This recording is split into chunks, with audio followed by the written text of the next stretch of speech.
What's going on, folks? And we are back. We're still on with Sam from Alien Gear, right?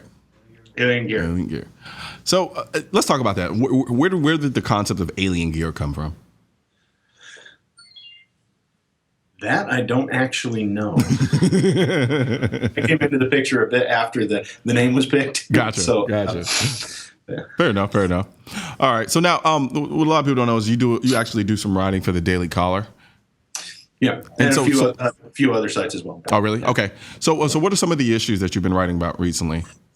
Well, largely issues related to concealed carry and self-defense. Mm-hmm. So what I generally like to do is pick up on things that not necessarily the most advanced concepts of self-defense theory and so on and so forth. I mean, I'm not I'm not exactly a statistician or anything like that. But I like to pick up on things that relate more to the everyday person. Your average Joe or Jane. When they if they're going to start carrying, what are the kind of things they need to know? What are things they might hear that are actually bogus? What are things they need to steer clear of? And what does the average person need to know in order to conceal carry lawfully and effectively?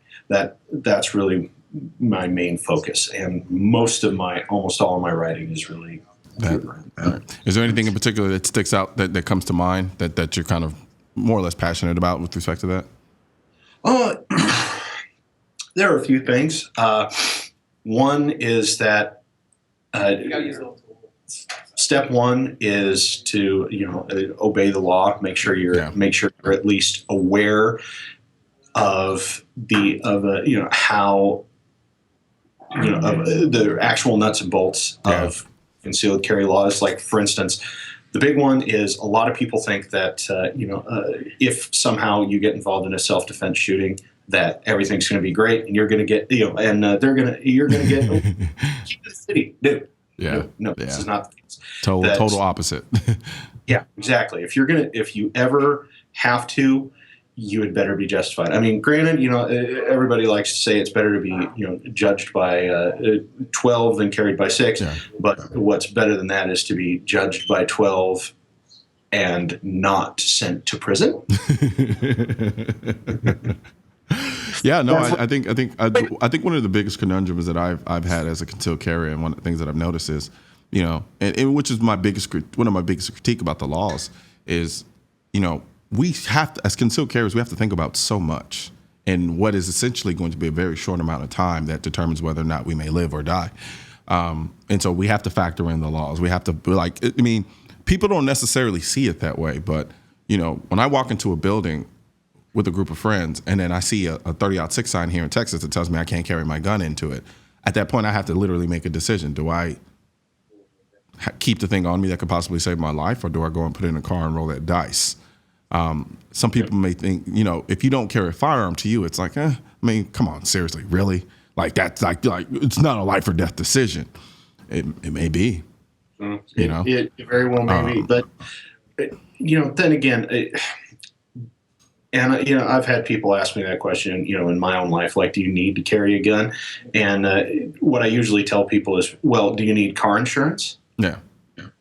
Or home insurance, or any other kind of insurance for that matter. And the answer is, 99.999% of the time, no, you don't. You're just paying a premium to some company, and for something you're not even using. But just like with insurance, it's carrying a gun is. You want to have the thing in case you need it. It's better to have it and not need it than need it and not have it. Yeah, absolutely. I mean, granted, some people might point out, what are the odds that you're ever going to have to pull your gun, in self-defense, let alone actually have to shoot somebody? Actually, the odds are pretty low. For most people, the odds are pretty low. I mean, granted, there's an economy of scale, like, depending on where you live and, all sorts of other things. But the odds that you're ever going to have to use it are pretty low. But if I ever have to, well, I want to have one. Yeah. It's weird. It's kind of like, I've told people before, they're like, well, there's like like one out of every person in this country, there's like a 1% chance that you'll ever need to use your gun, or even less than that. I'm like, yeah, that doesn't matter to me if it never happens, but that 1% chance means everything to the person that it does happen to. And, and in that moment, and I'll tell people it's not about the odds. It's about the importance. If that odd does, if I happen to fall on that odd number, that's 100% of everything for me right then and there. And so it's me putting a gun on my waist is a drop in a bucket compared to what that gun could do for me if I find myself to be that 1%. Like, people think it's just such a big deal that I carry a firearm. And I'm like, well, first of all, if I didn't tell you, you would have never known I was carrying a firearm, or if I wasn't, making videos that traveled all around the internet. But, you wouldn't know otherwise. And other than that, I generally go about my day and don't even think about it. But for some reason, it's like when you tell people that you carry a gun on you, it's like they literally think that you walk around with a laser blaster the size of my entire body and dragging it with you everywhere you go. I put it on my hip, I go about my business, and I'm good. And then if I ever find myself in a situation, I'm glad I put that passive thing on my hip. And now it's in a position to help me do something about protecting my life, somebody I love, and even people who I may not even know. So it's interesting how you get two different perspectives from people who don't carry and people who do carry, and how they can kind of find themselves at odds. Yeah, no, absolutely.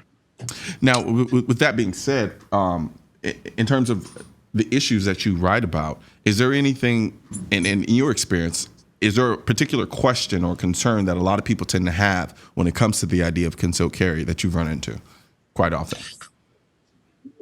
Oh, there are a few different ones. First is what I mentioned is like, should I actually, do I actually need to, or should I carry? And like I said, usually the way I present it to anybody who's legitimately on the fence is exactly like I said. It's a form of insurance. Yeah.